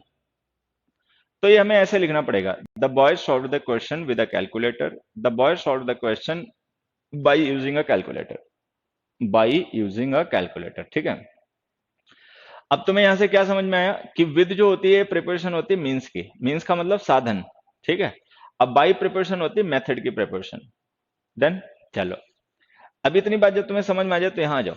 हमने लिखा Kamal went there by the bus. By the bus का मतलब मेथड, कि वहां कैसे गया, हम ये मेथड बता रहे हैं, ठीक है। लेकिन यहाँ पे हमने लिखा इन कार। अगर हम इन कार लिख रहे हैं, बाई नहीं लिख रहे हैं, तो इसका मतलब हम मेथड को नहीं मीन्स को रेफर कर रहे हैं जिसके थ्रू उस काम को किया गया। देखो ये जो वेंट है ना, वर्ब, कोई पर्सन कहीं गया, ठीक है, और फिर वहां से वापस आया, तो आने जाने के लिए उसने कैसे, मतलब कैसे गया, how, how did he go, how did he return, कैसे गया कैसे आया, ये बताने के लिए हमने दो अलग अलग तरीके यूज कर लिए। अगर हम बाई प्रिपरेशन यूज कर रहे हैं तो इसका मतलब हम मीन्स को नहीं रेफर कर रहे हैं, मेथड को रेफर कर रहे हैं, ठीक है। तो अगर मेथड को रेफर करना है, मीन्स को रेफर नहीं करना, तो ये जो मीन्स बस है इसके साथ हमने जो डिटर्मिनेंट लिखा है गलत है, इसे रिमूव कर दो। देखो बड़ा छोटा सा कॉन्सेप्ट है, होता क्या मैं बताऊं, कि जब हम मेथड को रेफर करते हैं ना, तो मीन्स के डिटर्मिनेंट्स ड्रॉप कर दिया करो। मीन्स के डिटर्मिनेंट्स हम इसलिए ड्रॉप कर देते हैं क्योंकि हमें मीन्स को रेफर ही नहीं करना है। अब आगे जाओ। आगे हमने लिखा कमल वेंट देयर बाय बस बट रिटर्न इन कार। तो अगर यहाँ पे ये कार जो है इसके साथ डिटर्मिनेंट नहीं लिखना चाहते हो तो यहाँ भी बाई लिख दो, बाई कार। और नहीं तो अगर मीन्स को रेफर करना है कि भाई किस चीज में वापस आया, कार में वापस आया, ऑटो में वापस आया, ये सब बताना है, तो लिख दो इन अ कार, कोई डिटर्मिनेंट लिख दो। तो ये जो मीन्स ऑफ ट्रांसपोर्टेशन होते हैं जिनके साथ में बाई प्रिपोजिशन लिखी होती है, इनके साथ में कोई डिटर्मिनेंट मत लिखा करो, ठीक है। फिर से देखो मैं बता देता हूं। अगर हम कभी किसी मीन्स ऑफ ट्रांसपोर्टेशन को रेफर करें, मीन्स ऑफ ट्रांसपोर्टेशन का मतलब होता है कोई व्हीकल जिसके थ्रू कोई पर्सन ट्रेवल कर रहा है, तो मीन्स ऑफ ट्रांसपोर्टेशन के साथ में कोई मतलब अगर बाई प्रिपोजिशन लिखी हो तो कोई डिटर्मिनर का यूज मत किया करो, ठीक है। अदरवाइज अपनी जरूरत के हिसाब से आर्टिकल यूज किया करो। तो ऐसे मीन्स ऑफ ट्रांसपोर्टेशन जिनके साथ में बाई प्रिपोजिशन का यूज होता है उनके साथ में कोई डिटर्मिनर का यूज ना करें, ठीक है। अगर कोई दूसरी प्रिपोजिशन यूज हो रही है तो अपना डिटर्मिनर यूज कर सकते हो। डन। चलो, अब देखो यहां पर क्वेश्चन नंबर 2।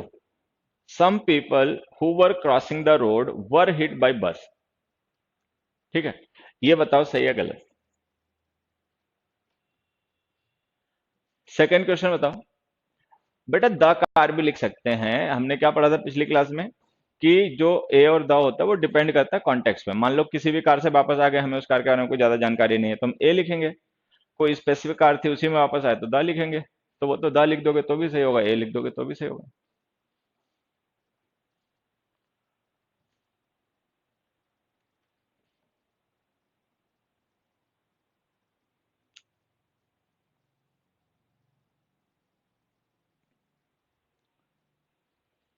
अब देखो यहाँ पे समझना, ये जो हमने बाय द बस लिखा है ना, ये मीन्स ऑफ ट्रांसपोर्टेशन मेथड की प्रेपोजिशन है कि कोई पर्सन गया तो कैसे गया, मेथड क्या उसने यूज किया, तो ये बाय द बस मेथड था तो हमने द हटा दिया। लेकिन यहाँ पे जो हमने हिट बाय बस लिखा है ना बच्चे, ध्यान से देखो, ये पैसिव है, पैसिव। जैसे हमने वर हिट लिखा, ये पैसिव वर्ब है, ठीक है। तो ये जो हमने लिखा है ना बाय बस फ्रेज, ये फ्रेज मीन्स ऑफ ट्रांसपोर्टेशन की वर्ब नहीं है, क्योंकि यहाँ पे तो ट्रांसपोर्टेशन की कोई वर्ब ही नहीं यूज हो रही। ये डूअर है जो एक मिनट, ये पैसिव वॉइस का डूअर है। जो पैसिव वॉइस में डूअर होता है ना, जो किसी काम को करता है, तो यहाँ पे द लिख दो। द लिख सकते हो, ए भी लिख सकते हो, फिर अभी द लिख दूंगा, कोई पूछेगा ये क्यों नहीं लिखा। तो some people who were crossing the road were hit by the bus, या some people who were crossing the road were hit by a bus. तो यहाँ पे ध्यान देना, ऐसा नहीं है कि बाय प्रिपरेशन हमेशा मैनर के लिए यूज होती है। बाय प्रिपरेशन का यूज हम मेथ उसके लिए भी करते हैं, पैसिव वॉइस में डूअर के लिए, ठीक है। हाँ, विद मत लिखो, मूर्खता कम दो बच्चे। मैं क्या कह रहा हूँ, मेरी बात नहीं सुनते तुम लोग, दूसरे की सुन लोगे ना तो गलतियां कम होंगी। ये जो हमने बाई प्रिपरेशन लिखी है ना बच्चे, ये वो प्रिपरेशन है जो हम पैसिव वॉइस में यूज करते हैं। देखो, जैसे हमने लिखा the were hit by the bus, some people were hit by a bus, तो इसको अगर हम एक्टिव बनाएंगे तो क्या हो जाएगा, the bus hit some people, ये हो जाएगा, ऐसा हो जाएगा, the bus hit some people. तो जो हिट वर्ब है ना, देखो ये एक्टिव वॉइस में, यहाँ पर ये पैसिव वॉइस में, और यहाँ पे जो बस सब्जेक्ट है वो पैसिव में, डूअर बन गया, बाई प्रिपरेशनल लिख दिया। तो ये जरूर ध्यान देना कि अगर हम पैसिव वॉइस बनाएंगे, तो पैसिव वॉइस में जो हम बाई प्रिपरेशन डूअर के लिए यूज करते हैं ना, उसमें डूअर को रेफर किया जा रहा होता है, तो उसके साथ आर्टिकल लिखा करो। लेकिन जब हम मीन्स ऑफ ट्रांसपोर्टेशन के लिए यूज करते हैं तब मत लिखा करो, ठीक है। अगले एग्जाम्पल से ये बात तुम्हें समझ में आ जाएगी। ये जो थर्ड एग्जाम्पल है ना, इसमें देखो,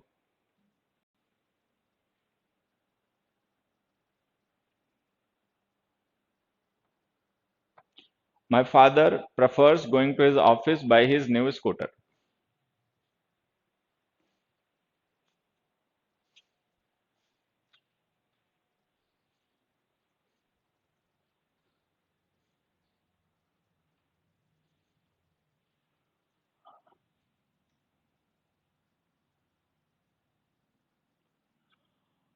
हरिओम।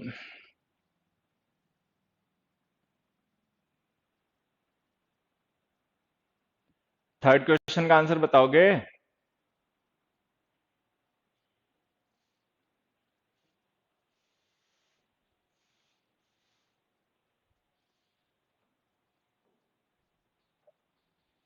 अब देखो, मैं एक चीज समझाता हूँ, ध्यान से सुनना जो बताऊंगा, ठीक है। ये जो हमने लिखा ना बाय हिज न्यू स्कूटर, ये ध्यान से देखो मीन्स ऑफ ट्रांसपोर्टेशन है। जैसे मैंने कहा पिताजी जाना पसंद करते हैं ऑफिस, कैसे, हाउ, तो बाय हिज न्यू स्कूटर लिख दिया, तो ये हाउ का रिप्लाई है, तो इसका मतलब मेथड है कि वो किस मेथड से ऑफिस जाना पसंद करते हैं। तो हमने पढ़ा है कि जब हम मेथड को रेफर करने के लिए बाई प्रिपरेशन का यूज करते हैं, तो मीन्स के साथ में कोई डिटर्मिनर मत लिखा करो। तो अगर हमने यहाँ पे बाई लिख दिया ना, तो हमें ये हिज और न्यू नहीं लिखनी चाहिए, हमें सिंपली लिखना चाहिए बाई स्कूटर, ठीक है।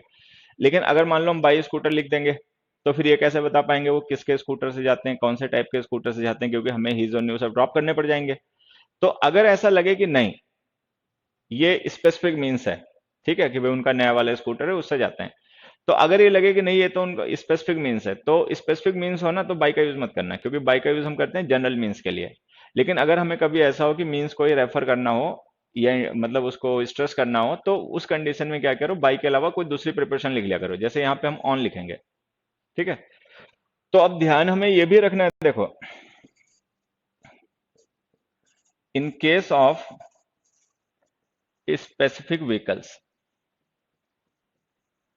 In case of specific vehicles, अगर मान लो कोई स्पेसिफिक व्हीकल हो, ठीक है, और हमें मेथड को नहीं, हमें उस व्हीकल को रेफर करना है, कोई स्पेसिफिक व्हीकल है मान लो, और हम उसे रेफर करना चाहते हैं, ठीक है, तो फिर हम वहां पे क्या करेंगे, बाई प्रिपरेशन यूज करेंगे, क्योंकि वो जनरल के लिए यूज होती है। फिर हम वहां पे प्रिपरेशन या तो यूज करेंगे ऑन या यूज करेंगे इन, ऐसे। अब देखो, जो ऐसे मीन्स ऑफ ट्रांसपोर्टेशन होते हैं जिन पे हम फ्रीली वॉक कर सकते हैं, ठीक है, वॉक कर सकते हैं, मूव कर सकते हैं, उनके साथ तो लिखा करो ऑन। जैसे हमने लिखा on bus, on plane, on train, on ship, ठीक है, जैसे बस है, प्लेन है, ट्रेन है, शिप है, इन पे लिखा करो ऑन। अच्छा, कुछ ऐसे मीन्स ऑफ ट्रांसपोर्टेशन होते हैं जिन पे हम वॉक नहीं कर सकते हैं, लेकिन वो हमें कवर नहीं करते, तो उनके साथ भी ऑन लिखा करो। जैसे बाइक है, बाइसिकल है, स्कूटर है, इनके साथ भी लिखा करो ऑन। हॉर्स होगा तो भी ऑन लिखना, हॉर्स के साथ भी, ठीक है। अच्छा, ऐसे मीन्स ऑफ ट्रांसपोर्टेशन जो हमें कवर कर लेते हैं, जिनमें हम कवर हो जाते हैं और जिनमें हम फ्रीली वॉक नहीं कर सकते, उनके साथ लिखा करो इन। जैसे देखो, इन ऑटो, ठीक है, in cab, in car, in taxi, in ambulance, ठीक है, इन हेलीकॉप्टर, एटसेट्रा। तो ऐसे मीन्स ऑफ ट्रांसपोर्टेशन जिनमें हम कवर हो जाते हैं, फ्रीली वॉक नहीं कर पाते, उनके लिए इन लिखा करो, ठीक है। हाँ, और किसमें बेटा मेन वर्ब ढूंढ रहे हो? अगर थर्ड क्वेश्चन में मेन वर्ब ढूंढ रहे हो तो उसमें मेन वर्ब है प्रेफर्स, ठीक है। हाँ, तो ऐसे मीन्स ऑफ ट्रांसपोर्टेशन जिन पे हम वॉक कर सकते हैं, उनके साथ ऑन लिखा करो। जिन पे हम वॉक नहीं कर सकते, जिनमें हम कवर हो जाते हैं इनसाइड, उनके साथ इन लिखा करो, ठीक है।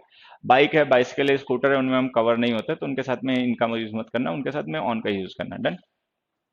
अब मैं कुछ क्वेश्चंस लिखता हूँ तुम्हारे लिए, उनको सही करके दिखाना। देखो, मैं फिर से एक बार बता देता हूँ। अगर हम जनरल मीन्स ऑफ ट्रांसपोर्टेशन की बात करें, जनरल, ठीक है, तब तो बाई लिखना। By train, by ambulance, by scooter, by helicopter, by auto, by plane, ठीक है। लेकिन अगर हमारा मीन्स स्पेसिफिक हो तो फिर इन और ऑन का यूज करना। किसके साथ इन लिखना है, किसके साथ ऑन लिखना है, वो यहां से समझ लेना, ठीक है। अब मैं कुछ क्वेश्चन लिख रहा हूँ, ये सही करके दिखाना। देखो, पहला क्वेश्चन हमने लिखा, there were travelling 3 passengers in dash car. दूसरा मैंने लिखा, the guest will arrive dash the 8:15 train, ठीक है। तीसरा हमने लिखा,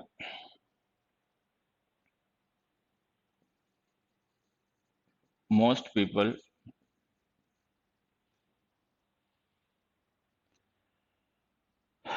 ट्रैवल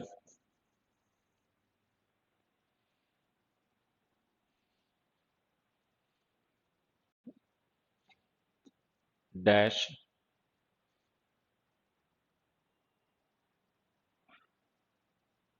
बस इन सिटीज, ठीक है।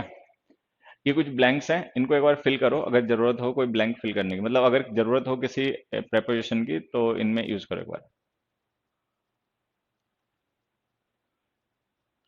कौन सी हम प्रेपोजिशन का यूज करेंगे, कैसे इनको सही कर सकते हैं? 1 मिनट, इसमें तो हमने 1 मिनट, ये पहले वाला मैं सही कर रहा हूँ थोड़ा सा।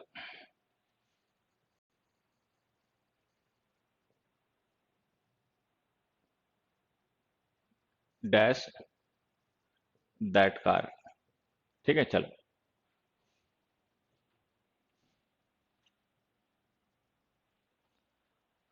बेटा, वो जो फर्स्ट क्वेश्चन है ना, मैंने फिर से उसको चेंज करके लिख दिया। वो असल में लिखना कुछ था, लिख कुछ गया।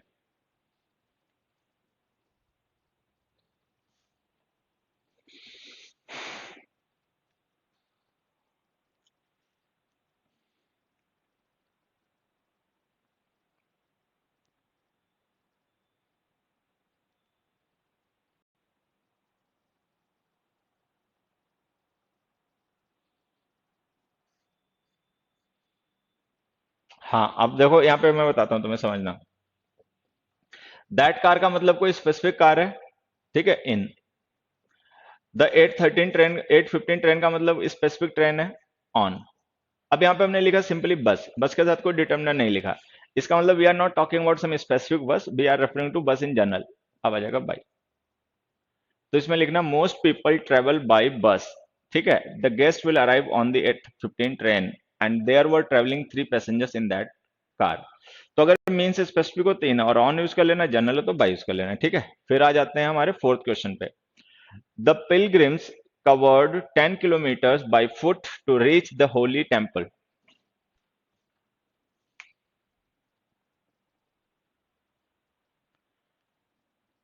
अब यहाँ पे एक चीज समझना, पैदल जब कोई पर्सन कहीं जाता है ना पैदल, मतलब अगर कोई पर्सन है कार से जा रहा है, बस से जा रहा है, बाइक से जा रहा है, तो क्या करना है हम समझ गए। लेकिन अगर कोई पर्सन कहीं पैदल जा रहा है तो हम क्या करें, बाई फुट लिखें, ठीक है, बाई फिट लिखें, ठीक है, ऑन फिट लिखें, बाई वॉक लिखें, क्या लिखें। तो ये ध्यान रखना, पैदल कम्यूट करने के लिए एक इंग्लिश में एक ही एडवर्ब फ्रेज होती है, on foot. On foot, feet भी मत लिखना, ऑन फुट। तो पैदल अगर कोई पर्सन कहीं आ जा रहा है तो उसके लिए हमेशा लिखा करो preposition on foot. I go to my office on foot. Pilgrims का मतलब बेटा तीर्थयात्री होता है, एक डिक्शनरी रखा करो फोन में ना, एक अच्छी सी डिक्शनरी रखा करो। पिलग्रिम्स का मतलब होता है the people who travel to holy places, तीर्थयात्री। पिलग्रिमेज वर्ड कभी सुना नहीं बेटा? पिलग्रिमेज का मतलब होता है तीर्थ यात्रा। So those who walk, those who walk, उनके लिए प्रिपरेशन यूज करनी है ऑन फुट। ठीक है, अगला क्वेश्चन देखो। अब ये जो फिफ्थ और सिक्स क्वेश्चन है ना, इनके लिए देखो मैं तुम्हें समझा देता हूँ एक छोटी सी चीज। जैसे मैंने एक सेंटेंस लिखा ही है, you can pay this bills, how, how can you पे, तो हमने लिख दिया by the credit card. Six example में हमने लिखा था manager would communicate with his employees, how, how would he communicate, तो हाउ का रिप्लाई दिया, लिख दिया बाय द ईमेल। ठीक है, फिर मैं एक और लिख देता हूं अपने पास से। सेवंथ क्वेश्चन मान लो हमने लिख दिया, ठीक है, the boy broke it, the boy broke it by a mistake.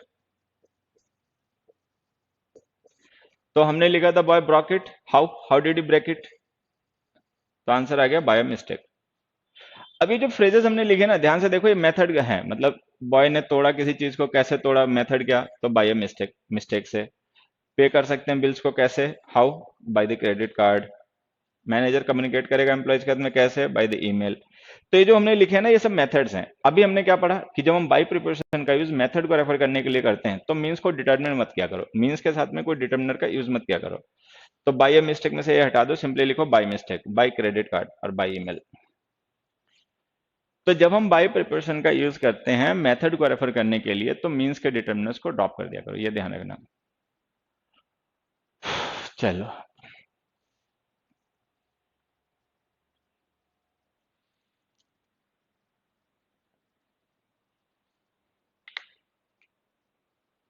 देखो ये वाला सेंटेंस देखो, फर्स्ट का आंसर बताने की कोशिश करो। देखो,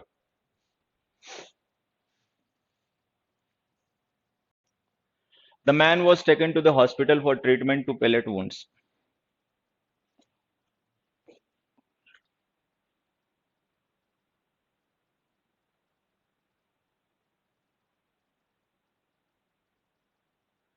बता दो।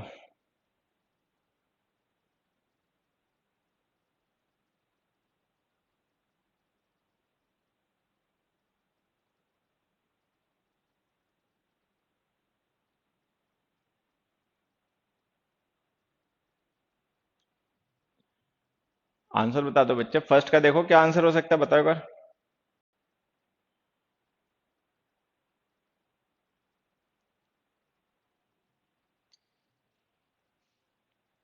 हाँ, देखो कुछ बच्चों ने सही आंसर बताया, इसके लिए मैं तुम्हें एक छोटी सी बात बता देता हूँ, यहाँ पे ध्यान रखना। ये कुछ प्लेसेस होते हैं, देखो मैं बताता हूँ यहाँ पे, स्कूल, कॉलेज, यूनिवर्सिटी, मार्केट, ठीक है, hospital, jail,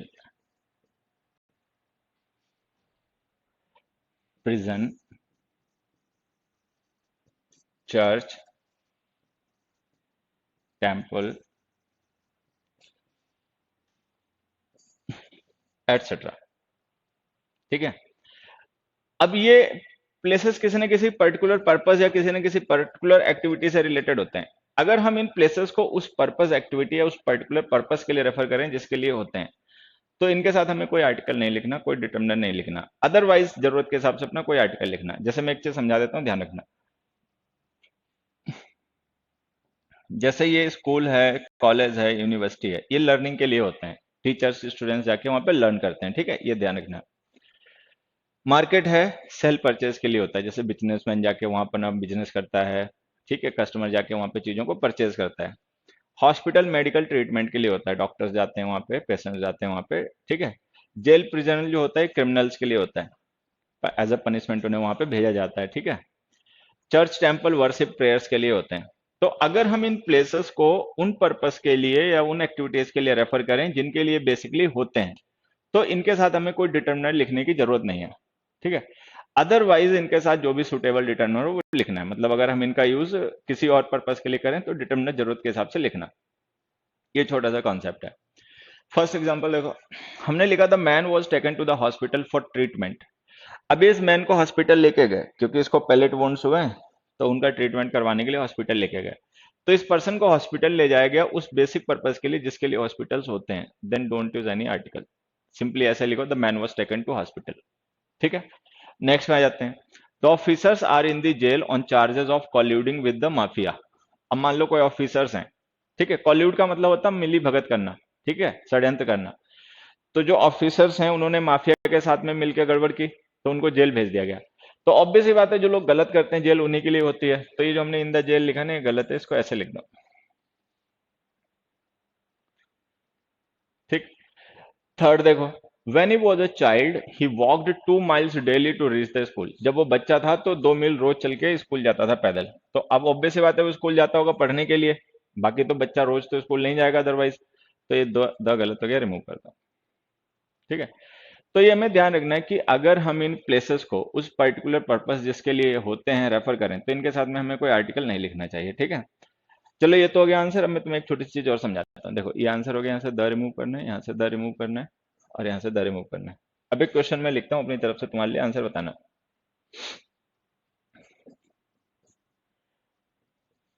he went dash the school. दूसरा मैंने लिखा, he went dash the school. ठीक है। ऑप्शंस हो गए इनके टू और टूवर्ड्स। ये टू और टूवर्ड्स ये दोनों प्रेपोजिशंस होती हैं। इन प्रेपोजिशंस का यूज हमें इन ब्लैंक्स में करना है। एक बार आंसर बताओ।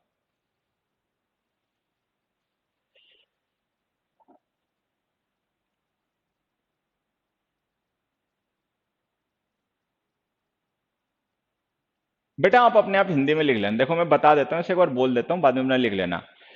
इफ द प्लेसेस जो हमने लिखे थे वो सारे, if the places are visited और referred to for the purpose they are, then use no article with them. ठीक है।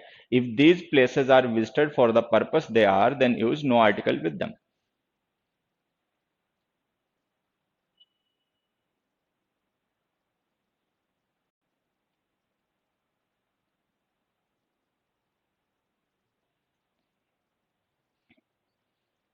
अब देखो एक छोटी सी बात समझाता हूँ, ध्यान रखना। टू जो प्रेपोजिशन है, ये प्रेपोजिशन है डेस्टिनेशन की। इसका यूज हम जब किसी प्लेस के साथ करते हैं तब वो प्लेस होता है डेस्टिनेशन। डेस्टिनेशन का मतलब फाइनल पॉइंट। अच्छा, टुवर्ड्स जो है ये प्रिपरेशन है डायरेक्शन की। इसका यूज हम करते हैं डायरेक्शन रेफर करने के लिए। कोई मूवमेंट है, कोई मोशन है, वो कौन सी डायरेक्शन में हो रहा है ये बताने के लिए हम इसका यूज करते हैं। ठीक है। ये डिफरेंस ध्यान रखना। अरे अरे अरे अरे अरे, एक चीज ध्यान तो दिया ही नहीं। इसमें दा नहीं लिखना है। ठीक है। चलो अब अगर आंसर चेंज करना चाहते हो तो चेंज कर सकते हो। He went dash school, he went dash the school. Actually question लिखने ये थे, दोनों में द लग गया था। ठीक है। अब बताओ आंसर। तो टू प्रिपरेशन डेस्टिनेशन की होती है, टुवर्ड्स प्रिपरेशन डायरेक्शन की होती है। हमें टू और टुवर्ड्स प्रिपरेशन का यूज फर्स्ट और सेकंड क्वेश्चन में करना है। किसमें टू आएगा, किसमें टुवर्ड्स आएगा? क्या दोनों में दोनों ही आ सकते हैं, दोनों में से कोई नहीं आ सकता? हरिओम।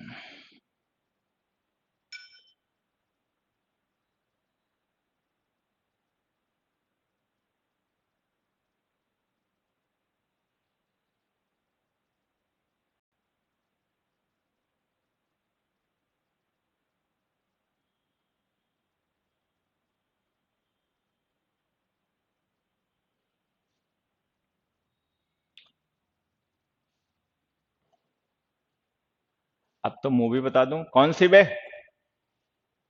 पिटेगा तू मेरे हाथ से, समझा? पढ़ाई के टाइम मूवी की बात करता है। देखो, यहां पर हम स्कूल के साथ में कोई, एक मिनट, देखो, अगर हम यहाँ स्कूल के साथ कोई डिटर्मिनर नहीं लिख रहे तो इसका मतलब ये जो जाने वाले लोग हैं ना, या तो ये पर्सन टीचर है या ये स्टूडेंट है, तो इसका मतलब स्कूल इनका डेस्टिनेशन हो गया, तो यहाँ तो आएगा टू। अच्छा, अगर हम द स्कूल लिख रहे हैं, द स्कूल लिख रहे हैं, तो इसका मतलब ये जो स्कूल जाने वाला पर्सन है ना, ये टीचर या स्टूडेंट तो है नहीं, क्योंकि अगर ये टीचर या स्टूडेंट होता तो हमें द नहीं लिखना पड़ता। तो अब हम चाहें तो टू भी लिख सकते हैं। जब हम टू लिखेंगे तो हम ये मान लेंगे कि ये जो पर्सन स्कूल गया है ना, वो ना स्टूडेंट है ना टीचर है। अब हमें पता है कि स्कूल में ऐसा नहीं कि केवल टीचर स्टूडेंट जाते हैं, बहुत से ऐसे लोग भी जाते हैं स्कूल में जो ना टीचर होते हैं ना स्टूडेंट होते हैं। जैसे स्टूडेंट्स के पेरेंट्स जाते हैं, वेंडर्स जाते हैं, ठीक है, बहुत से लोग जाते हैं। तो हम टू भी लिख सकते हैं, लेकिन तब हमें ये मानना पड़ेगा कि ये जो लोग स्कूल गए हैं वो मतलब टीचर या स्टूडेंट नहीं है। या हम टूवर्ड्स भी लिख सकते हैं। अगर द लिखा है ना, तो हम ये भी मान सकते हैं कि कोई पर्सन जा रहा था और उसके जाने की डायरेक्शन है स्कूल। तो ये जो सेकंड एग्जांपल है ना, इसमें तुम टूवर्ड्स और टू कुछ भी लिख सकते हैं, लेकिन फर्स्ट में केवल टू लिख पाएंगे, क्योंकि यहाँ पे स्कूल के साथ हमने कोई डिटर्मिनेंट नहीं लिखा। तो इसका मतलब हमें ये मानना पड़ेगा जो स्कूल गए हैं ना, उनका बेसिक पर्पस, वो मतलब बेसिक पर्पस के लिए स्कूल गए हैं, मतलब सीखने या सिखाने के लिए। तो अगर ये बेसिक पर्पस के लिए स्कूल गए हैं तो स्कूल इनका डेस्टिनेशन है, तो हमें टू लिखना है। इसमें टू है, टूवर्ड्स कुछ भी लिख दो, सही हो जाएगा। चलो, अब एक क्वेश्चन और लिखता हूँ, उसका भी आंसर बताना। ये फोर्थ है, हाँ यही मुझे लिखना था, लेकिन पहले से ही लिखा हुआ।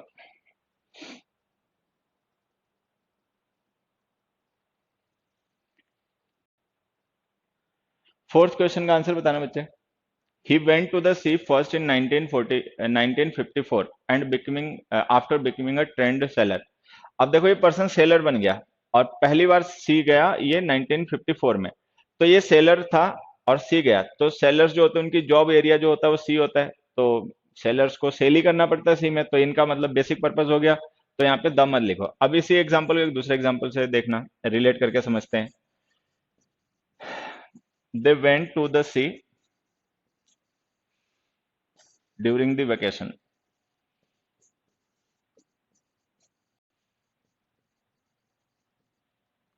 They went to the sea during the vacation. They went to the sea during the vacation. ठीक है। अब देखो, ये लोग सी गए वेकेशन पे, मतलब छुट्टियों में घूमने, तो ये जो हमने वेंट टू द सी लिखा ना, ये बिल्कुल सही है, क्योंकि ये लोग कोई सेलर नहीं है, ये टूरिस्ट वगैरह होंगे जो घूमने के लिए गए हैं, ठीक है, वेकेशन में। अच्छा, ये जो पर्सन है ये एक प्रोफेशनल सेलर है। अगर सेलर है वो सी जा रहा है तो सी उसका वर्क एरिया होता है, तो यहाँ पे हमें द का यूज नहीं करना चाहिए। तो ये ध्यान रखना कि जब हम उन मतलब इस तरीके के प्लेसेस को जो किसी एक पर्टिकुलर एक्टिविटी से रिलेटेड होते हैं रेफर करें उस एक्टिविटी के रेफरेंस में जिसके लिए वो होते हैं, तो इनके साथ कोई डिटर्मिनर मत लिखा करो। अदरवाइज अपनी जरूरत के हिसाब से डिटर्मिनर्स का यूज कर सकते हो। तो ये जो प्लेसेस होते हैं ये जिस पर्टिकुलर एक्टिविटी से रिलेटेड होते हैं, अगर हम उस एक्टिविटी को रेफर करने के लिए इनका यूज करें सेंटेंस में, तो इनके साथ डिटर्मिनर्स का यूज मत किया करो। मेरा चाइल्ड भी इंटेलिजेंट है। इंटेलिजेंट इंटेलिजेंट नहीं पता, मौजी है बस, ये पता है। चलो, फिफ्थ का आंसर देखो। The man hurriedly went to bed and return with a wooden box. अब यहाँ पे एक चीज और समझना, देखो मैं यहाँ पे एक एग्जांपल लिख के समझा देता हूँ।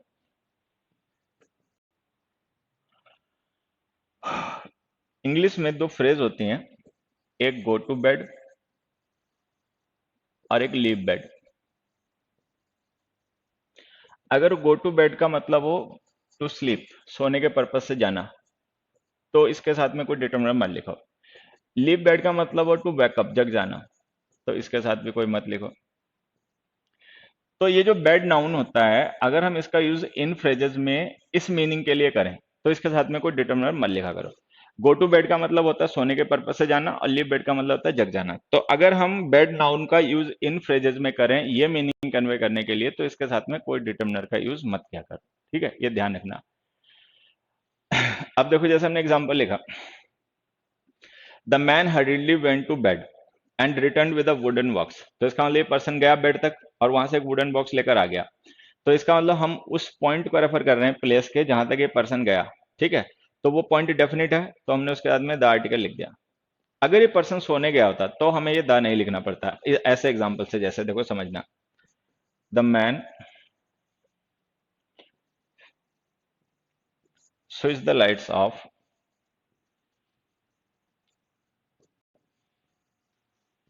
And went to the bed.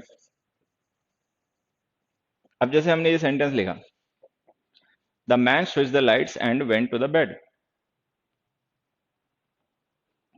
अब जैसे ये पर्सन लाइट्स बंद करके बेड तक गया, तो ऑब्वियस ही बात है, अगर लाइट्स बंद करके गया तो सोने गया होगा। ठीक है, सोते समय आदमी लाइट्स ऑफ कर देता है ना। अब ये बेड के पास कुछ लेने रखने तो नहीं गया होगा, अगर कुछ लेने रखने के लिए जाता तो लाइट्स ऑफ नहीं करता। तो इस कॉन्टेक्स्ट में हमें यही मान के चलना पड़ेगा, ये पर्सन सोने के पर्पज से गया, तो सोने के पर्पज से गया तो ऐसे लिखो, went to bed. The man switch the lights off and went to bed, तो इसका मतलब हो गया लाइट स्विच ऑफ किए उसने, मतलब लाइट स्विच ऑफ की और सोने चला गया। ठीक है, तो अगर हम बेड नाउन का यूज एक एग्जांपल से और देखो समझना, मैं एक एग्जांपल और लिख देता हूं। You should leave your bed early in the morning.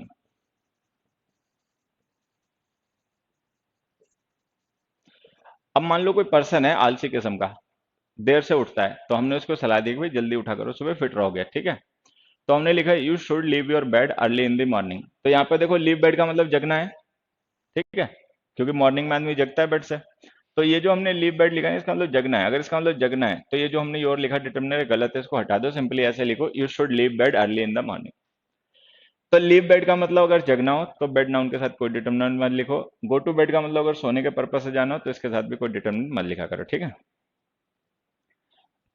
Sixth example देखो, Mohan was the first in his family to towards go towards college.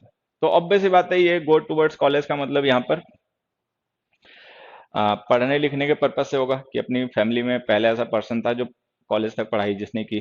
तो यहाँ पे हम डायरेक्शन को नहीं डेस्टिनेशन को रेफर कर रहे हैं, तो टू लिख दो, गो to college.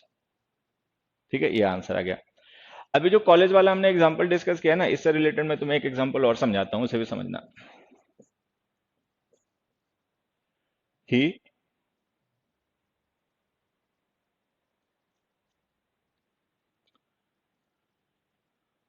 was in the college when they selected him.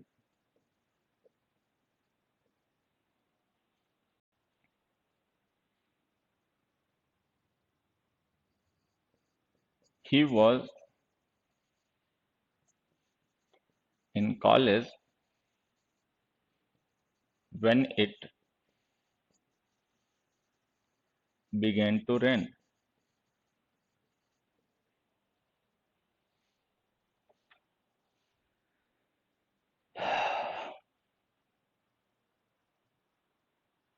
ठीक है, अब देखो यहाँ पे समझना, ये बेसिकली हम इतनी देर से क्या समझने की कोशिश कर रहे हैं।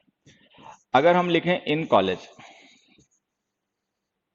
और अगर हम लिख दें इन दी कॉलेज, तो अगर हम इन दी कॉलेज लिख रहे हैं ना, तो इसका मतलब हम कॉलेज जो एक प्लेस है उसे रेफर कर रहे हैं। और अगर हम इन कॉलेज लिख रहे हैं तो इसका मतलब हम किसी ऐसे पर्सन को रेफर कर रहे हैं जो कॉलेज जाता है पढ़ने लिखने के पर्पज से। ठीक है, तो ये जो इन कॉलेज फ्रेज है ना, ये डिस्क्राइब कर रही है पर्सन की स्टेट। स्टेट का मतलब व्हेन का रिप्लाई, कि जब वो एक स्टूडेंट था और कॉलेज जाता था पढ़ने।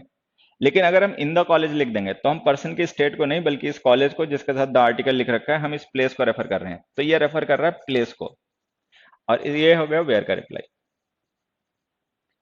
तो जैसे कॉलेज हम पढ़ने लिखने के लिए जाते हैं, पढ़ना लिखना एक एक्टिविटी है, तो अगर हम उस एक्टिविटी के रेफरेंस में कॉलेज को रेफर करेंगे तो हम लिखेंगे simply in college. When he was in college का मतलब when he was a student. ठीक है, when he was a college going student. लेकिन जब हम इन द कॉलेज लिख देंगे इसका मतलब we are not referring to state of the person, other rather we are referring to the place where का रिप्लाई। ये डिफरेंस हमें ध्यान रखना है।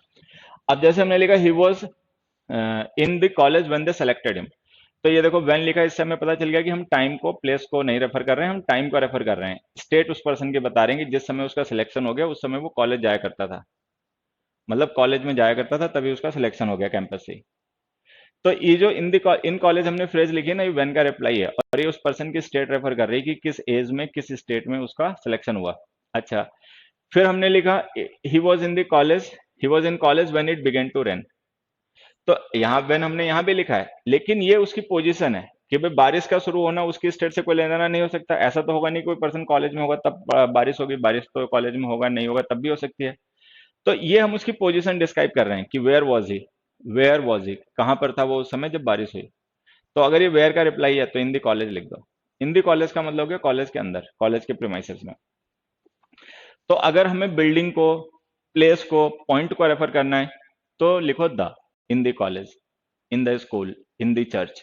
लेकिन अगर हमें उस एक्टिविटी को या उस स्टेट को रेफर करना है जो रिलेटेड होती है उस प्लेस से, तो फिर आर्टिकल मत लिखो। बस ये छोटा सा हमारा कॉन्सेप्ट है। 2 वीक लॉकडाउन और बढ़ गया, चलो बहुत बढ़िया रहा, ये लॉकडाउन नहीं खत्म होने जा रहा। ठीक है, लोग मानते भी नहीं ना, वैसे बहुत से लोग हैं इसको मौज में ले रहे हैं, वो सीरियसली ले भी नहीं रहे। चलो कभी तो खत्म हो गई। खैर तुम लोग तो अपना पढ़ते लिखते रिवीजन करते रहो। तो जैसा कि मैंने आप लोगों से कहा था कि कुछ को कॉन्टेक्स्ट मतलब कुछ कॉन्सेप्ट्स बच जाएंगे जो हमें कल डिस्कस करने पड़ेंगे। तो हमारा कुछ कॉन्सेप्ट्स जो हैं आर्टिकल के वो आज डिस्कस नहीं हो पाए, वो हम कल डिस्कस करेंगे, ठीक है। हाँ, और कल ही तुम लोगों के मैं आर्टिकल से रिलेटेड जो डाउट्स हैं वो भी लूंगा, ठीक है। तो आर्टिकल चैप्टर से रिलेटेड जो भी तुम्हारे डाउट्स हों वो कल पूछना। जो बचे हुए कॉन्सेप्ट हैं वो भी कल ही कवर करेंगे, ठीक है। और कल की क्लास रहेगी, सेम टाइम क्लास रहेगी। मैं फिर से बता देता हूँ, सैटरडे को हमारी रेगुलर क्लासेस नहीं होती हैं, but this Saturday we are having a class, okay, at this same time पे क्लास होगी, ठीक है। तो सिक्स का आंसर क्या था वो देखो, एक चिल्ला रहा है अभी। टू लिख लो uncle, to go to college, और नहीं तो रिवीजन करके देखना, ठीक है। हाँ बेटा वरुण, तू मेरे से कुटेगा अगर कहीं मिल गया। गाड़ी तेने चढ़ दी, गरीदे दे ना चढ़ दी, तू गाना गा ले, मौज कर ले। तो ठीक है बच्चों, बहुत अच्छा टाइम बीता तुम लोगों के साथ में, ठीक है। Thanks everybody, good night.